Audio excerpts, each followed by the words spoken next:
美国总统川普今天发表全国演说，目前来看，此时此刻的最新谈话。And because of this, our country was being invaded by an army of 25 million people, many who came from prisons and jails, mental institutions, and insane asylums.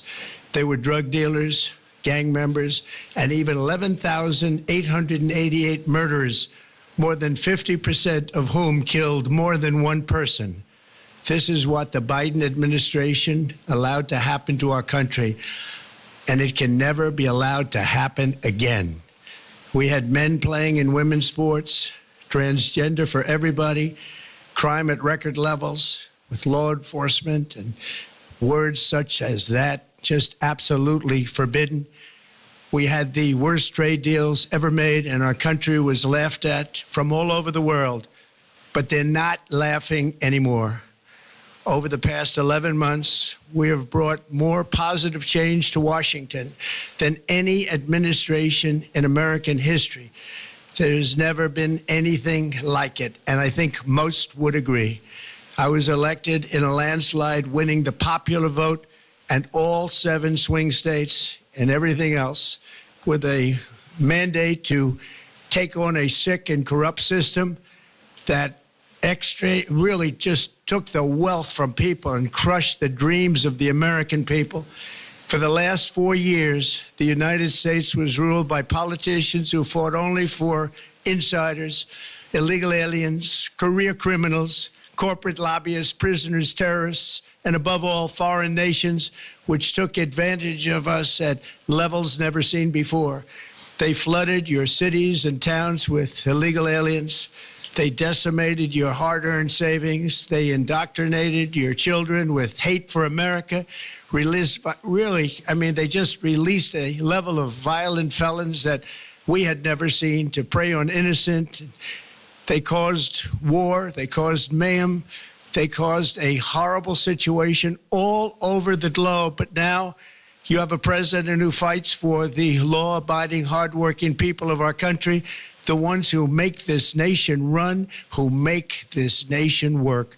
And after just 1 year, we have achieved more than anyone could have imagined. Starting on day one, I took immediate action to stop the invasion of our southern border. For the past 7 months, 0 illegal aliens have been allowed into our country, a feat which everyone said was absolutely impossible. Do you remember when Joe Biden said that he needed Congress to pass legislation to help close the border? He was always blaming Congress and everyone else. As it turned out, we didn't need legislation. We just needed a new president. We inherited the worst border anywhere in the world, and we quickly turned it into the strongest border in the history of our country. In other words, in a few short months, we went from worst to best. We're deporting criminals, restoring safety to our most dangerous cities. Just take a look at Washington, D.C. It's at levels of safety that we've never seen before. And they decimated the bloodthirsty foreign drug cartels. We did that all by ourselves with our people, and we're so proud of it because they were poisoning and destroying our population. Drugs brought in by ocean and by sea are now down 94%. We have broken the grip of sinister woke radicals in our schools, and control over those schools is back now in the hands of our great and loving states, where education belongs.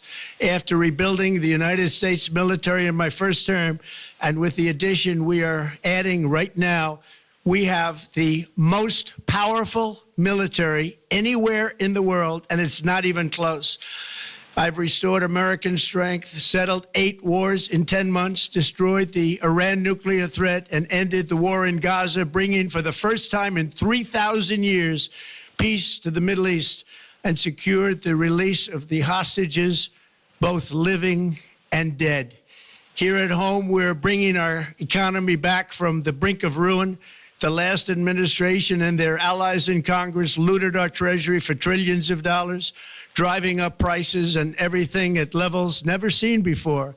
I am bringing those high prices down, and bringing them down very fast. Let's look at the facts. Under the Biden administration, car prices rose 22% and in many states 30% or more. Gasoline rose 30 to 50%. Hotel rates rose 37%.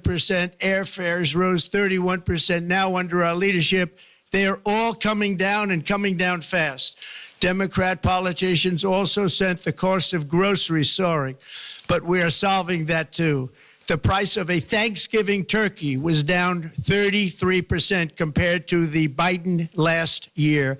The price of eggs is down 82% since March, and everything else is falling rapidly. And it's not done yet, but boy, are we making progress. Nobody can believe what's going on. Here are just some of the efforts. 其实根据美国最新的民调显示呢，川普的支持率已经来到了他这届以来的民调最低点。而这一回他向全美发表谈话，也被认为呢是在民调的支持率下滑，还有经济不利的情况之下，直接向选民阐述政策的一次关键机会。另外，昨天美国联邦参议院也通过了国防授权法案，市场总额超过有美金9000亿，大概就是新台币28.3兆元的年度法案送交到了白宫。其中呢，和台湾相关的，包含是为台湾安全合作倡议提供了大约有台币315亿元的资金，授权美军持续的训练台湾来抵抗中国的侵扰，并且推动美台建立无人系统联合计划。这一幕宛如好莱坞动作片，委内瑞拉近海上2架美军直升机逼近一艘游轮，接着武装人员沿绳索垂降登船。川普证实 ，FBI 在美军支援下扣押了一艘满载委内瑞拉和伊朗原油的游轮。We've just seized a tanker on the coast of Venezuela, largest one ever seized, actually. We're interested in the seizure of this tanker. Well, what happens to the oil on this ship? Well, we keep it, I guess. 宛如公开抢劫，直接登船扣押。美国此举也推升了油价狂飙，而这起军事行动时间点真的很巧。刚好适逢诺贝尔和平奖颁奖，委内瑞拉反对派领袖马查多的女儿代替母亲领奖，现场放了她的大照片，还一张空椅子。女儿透露，马查多千辛万苦终于出了国门，目前仍安全在挪威，只是赶不上典礼。她也透过录音发表得奖感言。On behalf of the Venezuelan people, once again, I want to thank the Norwegian Nobel Committee for this immense recognition to the fight of our people for democracy and freedom.